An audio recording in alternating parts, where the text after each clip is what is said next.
Mastering Thought Groups for TOEFL Speaking Success. I am Michael from BetterTOEFLScores.com. Do you want to speak more clearly, naturally, and confidently during the TOEFL IBT speaking section? Maybe you want to improve your speaking for professional, academic, and everyday conversations. In this video, I'm going to teach you how to use thought groups, one of the most powerful tools for improving your delivery and clarity. So let's jump right in. What are thought groups? When we speak English fluently, we don't say every word without stopping. Instead, we pause naturally between small groups of words. These are called thought groups.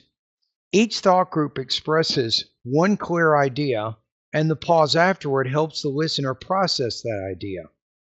But here's a trick. If you don't pause at all, your speech sounds rushed and hard to follow. If you pause too much, your speech becomes choppy and distracting. So what's the right way to pause? Let me show you. So let's talk about some rules with thought groups along with some examples. So here are some simple guidelines to help you structure your speaking more clearly. Rule number 1. Pause after every 5 to 6 content words. So content words, nouns, main verbs, adjectives, and adverbs. These are words that carry the meaning in a sentence. Now, it's important to put extra stress on content words. Now, the opposite of content word are function words, auxiliary verbs, prepositions, and determiners. These are unstressed words and are not considered content words. So many students struggle with pronunciation during the speaking section of the TOEFL test. How about this as an example? So when you're reading that sentence, you don't want to pause after every word. That sounds unnatural. I'll read it again. Many students struggle with pronunciation during the speaking section of the TOEFL test. Rule 2. Pause after transition words or phrases. Words like however, therefore, for example, and contrast are important. They help the listener understand how your ideas are organized. And you want to pause after these kinds of words. Example, many universities require English tests. However, some institutions are now waiving that requirement. Rule 3. Pause after introductory phrases or clauses. These appear at the beginning of a sentence before the main clause. Example. According to recent research, students learn vocabulary faster with visual aids. Rule number 4. Pause before and after dependent clauses. Dependent clauses don't make complete sense on their own. They cannot stand alone. Example. Because students face time pressure, they often make fluency mistakes during the TOEFL speaking section. So in this sentence, we actually have 2 pauses. Now, one thing I also want to show you here, which is important, is as you understand thought groups, you also want to understand intonation. So typically,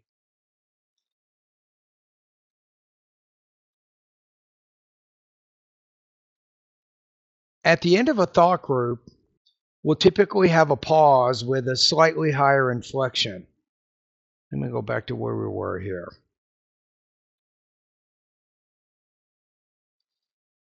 Okay, so let's look at this. I think I have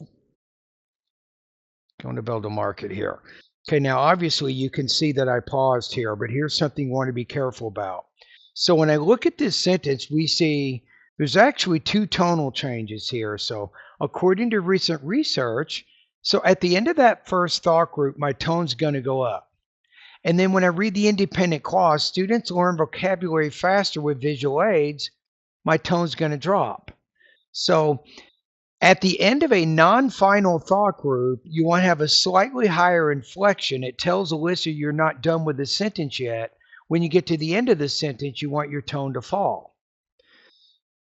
Now, another thing that's important, I don't want to get too complicated here, but within the thought group, you want to try to blend the words within the thought group. We're kind of like blending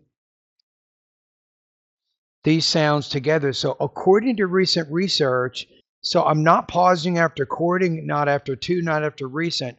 According to recent research, students learn vocabulary faster with visual aids. So it's also important to try to blend the words within each thought group. And that's going to also help you to speak naturally. So these are important things to think about.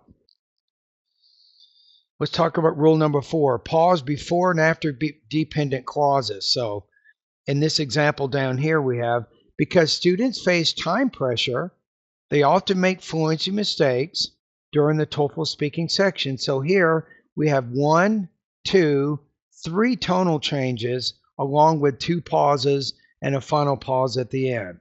Again, because students face time pressure, they often make fluency mistakes during the TOEFL speaking section.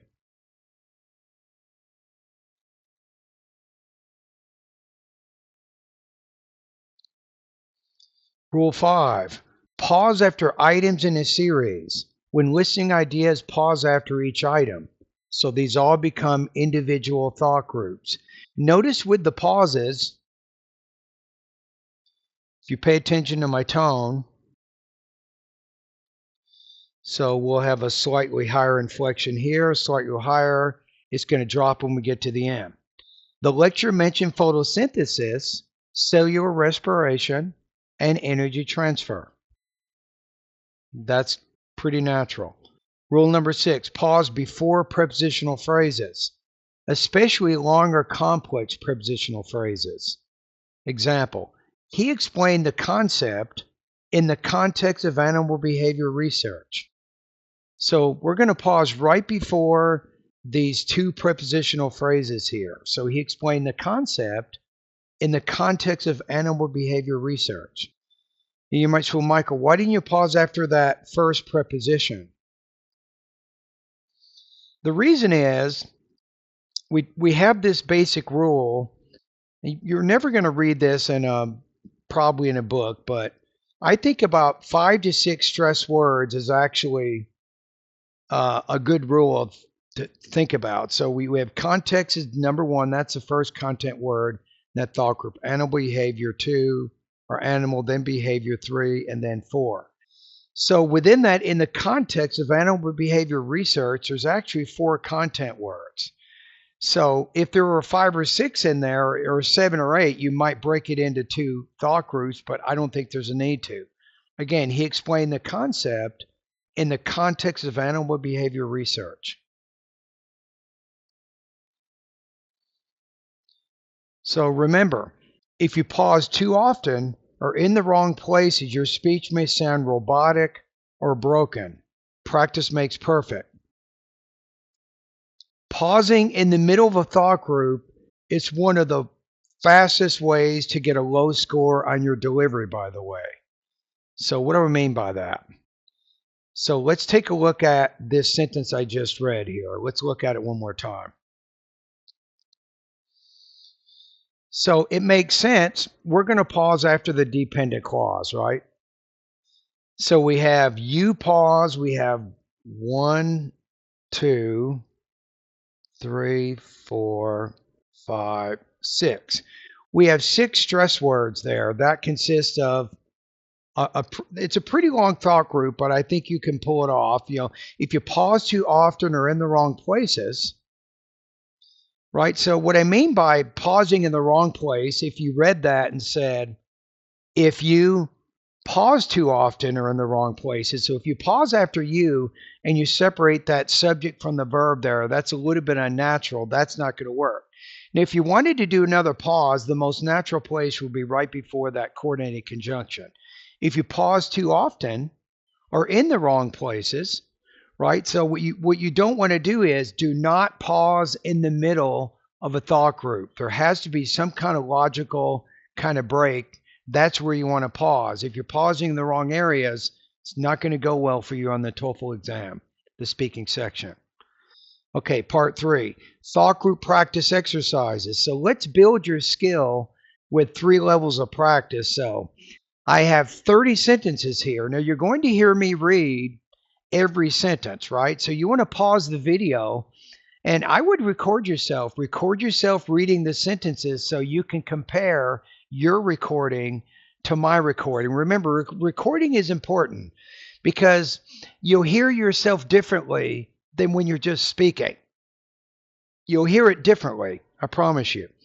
So read each sentence aloud, pause naturally at the correct thought group boundaries, record yourself, and compare your recording to mine. And not in the next video. You'll get my recording right now.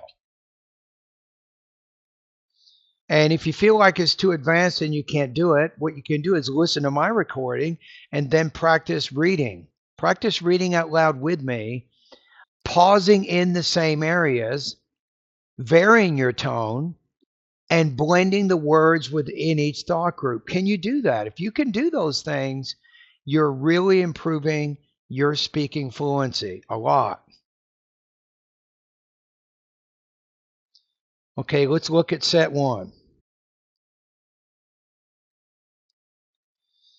So this is what I call beginner. These are still long sentences, but they're going to get longer as we go, as you will see. And remember, for TOEFL speaking and also for TOEFL writing, you don't want to have just a whole bunch of 10 or 15 word long sentences. You probably want to have some that are between 20 and 30 words also. So a combination of both long and short sentences, that's going to help show your syntactic variety during the TOEFL exam.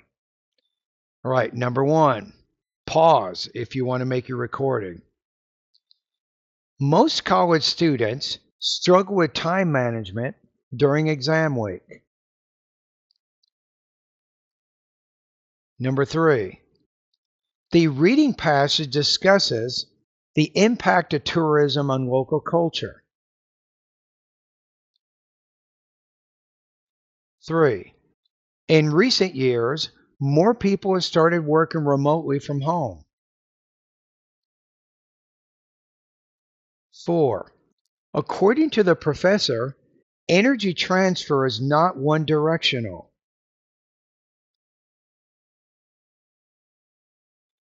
5, there are several ways to reduce stress during final exams.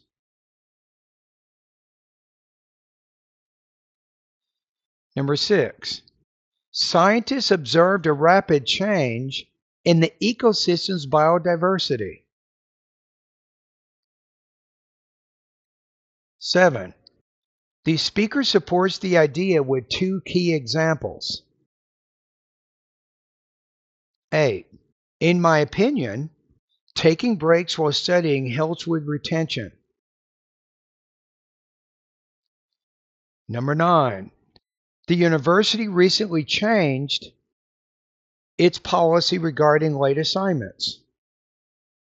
I don't think I did that correctly. No, that I separated the object from the verb there, so I don't think pausing at change is the right way to do it. Okay, I'm gonna pause after policy. I think that's gonna work better. Notice you got university 1, 2, 3, 4, and then we have this regarding late assignments, right? The university recently changed its policy regarding late assignments. I think that's better. Now remember that you're pausing when you pause. It could be a little bit different from how I do it. Each speaker develops their own style. The key is you're not pausing too much and you're not pausing in the middle of a thought group. Number 10, the lecturer disagrees with the main idea in the reading. You could probably also say here, the lecturer disagrees with the main idea in the reading without any pauses at all. Again, though, one way to really kill your speaking score would be to pause here. This would just be a nightmare if you did this. The lecturer disagrees with the main idea in the reading. I would not pause after the preposition because the preposition introduces a noun phrase. So these have to be in the same thought group, right? You cannot separate them. So if you want to say the lecturer disagrees with the main idea in the reading, those will be natural breaks there. But remember that 5 to 6 stressed syllable rule: 1, 2, 3, 4, 5. So technically, you can read this whole sentence with no pauses at all. Why? Because there's only 5 content words. The lecturer disagrees with the main idea in the reading. Okay, now let's make it a little bit more difficult. How about this? Can you do this? Remember that as you do your TOEFL speaking practice, you should be making some recordings, and you can, as you listen to the recording, you can focus on different aspects of your delivery. For example, maybe one time when you listen to a practice test, you can listen for your tone. Are you varying your intonation like native speakers do? Or in another time when you listen to one of your practice tests, you can focus on thought groups. Are you pausing in the right areas? Are you making sure you're not making too many pauses in your sentences? Okay, here is 15 to 20 words. Number 1, although the reading suggests one theory, the professor argues something completely different in the lecture. Number 2, students who engage in group projects often develop better communication and problem-solving skills. Now, if you wanted to, you could probably pause right after students or right after projects. I didn't do that, but you could do this. Students who engage in group projects often develop better communication and problem-solving skills. So again, there can be a different style. Each of us might have a slightly different style with this. Number 3, one reason why the policy failed was the lack of preparation and support from the administration. Number 4, in today's lecture, the professor explains how urbanization affects both humans and animal populations. 5, if students want to succeed, they must develop strong time management and study skills. Number 6, the research article highlights 3 benefits of using artificial intelligence in education.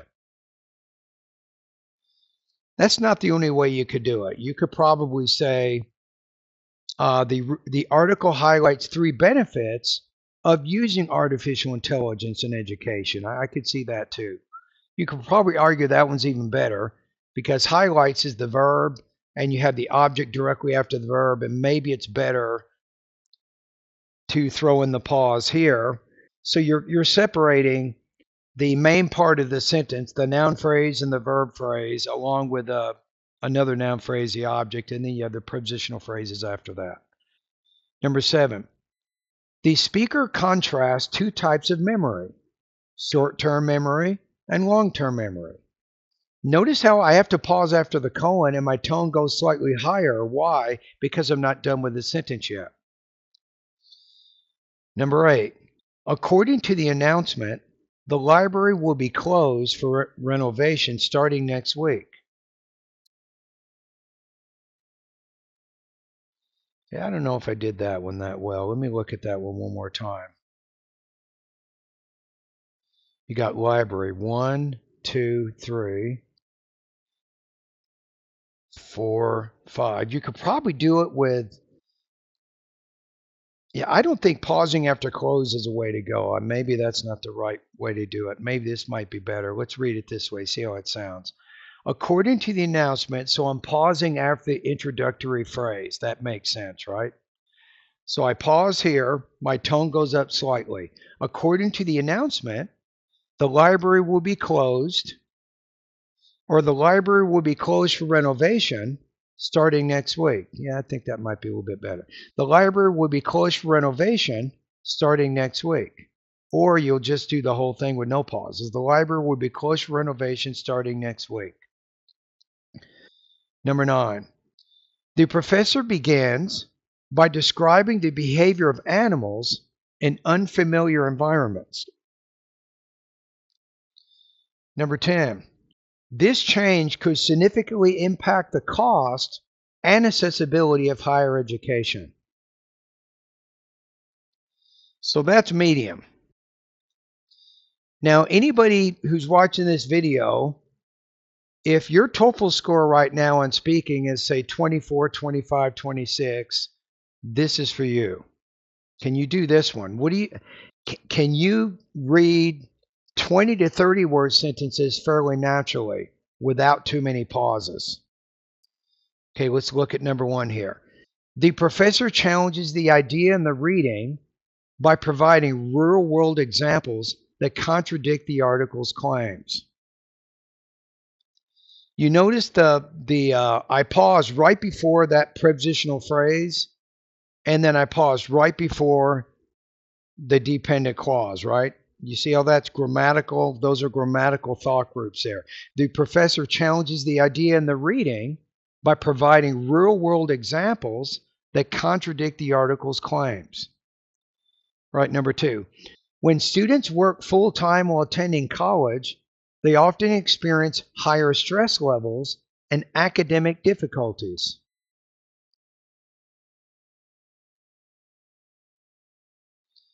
Number 3. Although the reading emphasizes cost efficiency, the speaker focuses more on the environmental consequences of the proposal. So that makes sense. So what I did here is I'm basically pausing after the dependent clause, and you even see a comma there that also indicates a pause, right? Although the reading emphasizes cost efficiency, the speaker focuses more, and I'm going to pause right before those prepositional phrases, right? The speaker focuses more on the environmental consequences of the proposal. Notice after on, you got 1, 2, 3.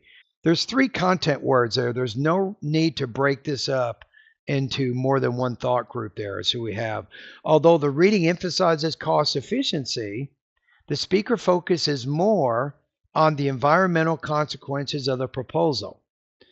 Now remember that you're learning to do thought groups. Thought groups are important not just for the TOEFL exam, but if you're delivering a formal presentation and you have good thought groups, it makes it easier for listeners to understand your ideas. Their listening comprehension is going to be better if you have good thought groups. I guarantee you. Okay, let's look at number 4 here. According to recent studies, bilingual individuals demonstrate improved cognitive flexibility compared to those who speak only one language. Whew, that's a tough one. Notice you have bilingual individuals demonstrate. You have 1, 2, 3, 4, 5, 6. So that's six content words, and I had to pause. That was very, very heavy. You could pause if you wanted to here, if it's just too much. Let's see how that sounds. According to recent studies, bilingual individuals demonstrate improved cognitive flexibility compared to those who speak only one language. Now notice at the very end, you have compared 1, 2, 3, 4, basically 4 content words there, compared to those who speak only one language. That's 1. So basically we have the pause after the introductory phrase there. According to recent studies, bilingual individuals demonstrate improved cognitive flexibility compared to those who speak only one language. Number 5, the lecture provides 2 examples to illustrate. Nah, that's no good. 1, 2, 3, 4. No, let's pause right before that noun clause. That's going to be the best place, and then we're going to have all this together. 1, 2, 3, 4 stress words.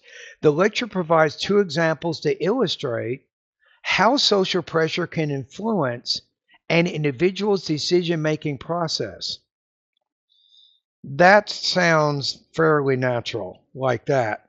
Remember that it's a good idea to pause before and after dependent clauses, and that's what I did here.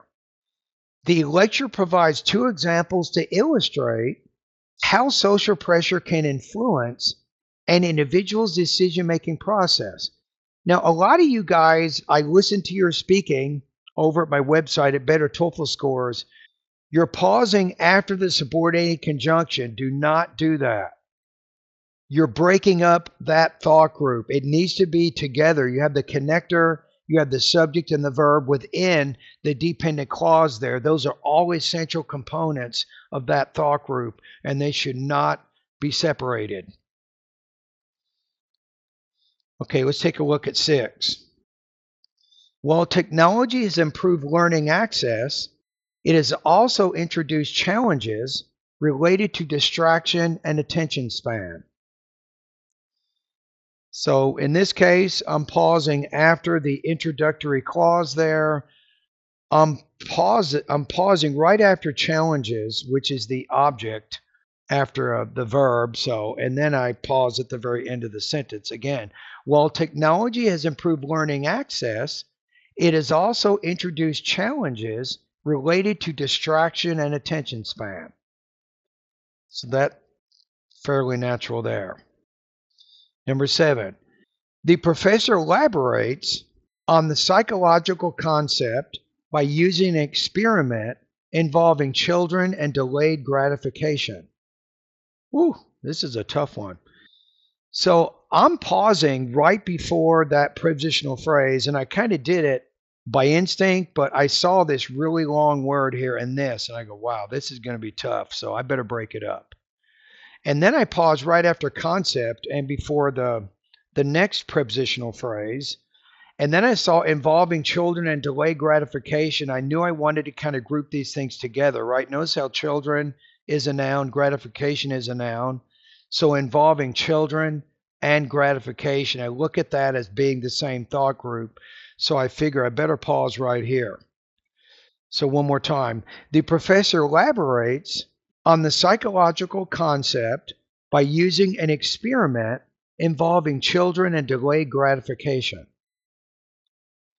Number 8, if universities don't invest in mental health resources, students may struggle to perform well in demanding academic environments. So we can see that we're pausing after that conditional dependent clause. And I was thinking maybe right after struggle, but it's just only 2 content words. It was too short.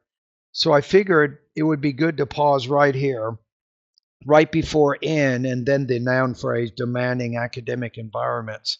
Let's check it out one more time. So I hate to be tedious, but I want to kind of vocalize why I'm pausing where I'm pausing. Because when you do your TOEFL practice, I think sometimes it's a good idea to write your response, script it, put the pauses in there, think about what your tone's going to be after each thought group. Should it go up or down? It should be up if it's a non-final thought group. It should go down when you get to the end of the sentence. But you need to practice these principles and make them more automatic. If you can make thought groups, if you can make blending, if you can make intonation more automatic in your speaking, I promise you, you will score much higher on the TOEFL exam because your delivery will be much better. Number 9, the speaker refutes the claims made in the reading by citing a study conducted at a leading research institution. So let's look at what I did here. I'm pausing after reading, right before the prepositional phrase, and then by a study. Notice how I paused here. In my mind, I was thinking of this, which was conducted, right? So I look at conducted as a participial phrase, and I figured that would be another thought group after study. So I read it kind of like this one more time. The speaker refutes the claims made in the reading by citing a study conducted at a leading research institution. Now, did you get this? This is very tough for non-native speakers to do. But did you take the D and blend it with the first vowel of the next word there? Conducted at a leading research institution. That's blending. So You're blending the words within the thought groups. The speaker refutes the claims made in the reading by citing a study conducted at a leading research institution. If you can blend, that's one of the last challenges you will have to reach near native fluency is to blend the words within the thought groups. Once you can do that, you are a native speaker. You've made it. You're in the big time. Okay, let's look at the last one here. In order to address the problem of declining enrollment, the university plans to introduce new scholarship programs and outreach activities. And like I said, there's different ways to do it. We don't always have to have exactly the same pauses in exactly the same areas. So let me show you this one. Now I'll explain why I did what I did. So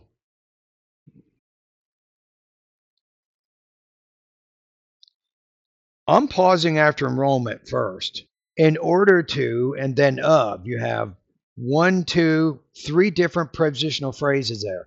In order to address the problem, if you wanted to, you could probably, if you have to, you could pause here. In order to address the problem of declining enrollment, the university plans to introduce new scholarship programs and outreach initiatives. If you want, you could pause here. You have introduce, you have basically 1, 2, 3, 4, pause, 5, 6 here. Those are 6 stress words.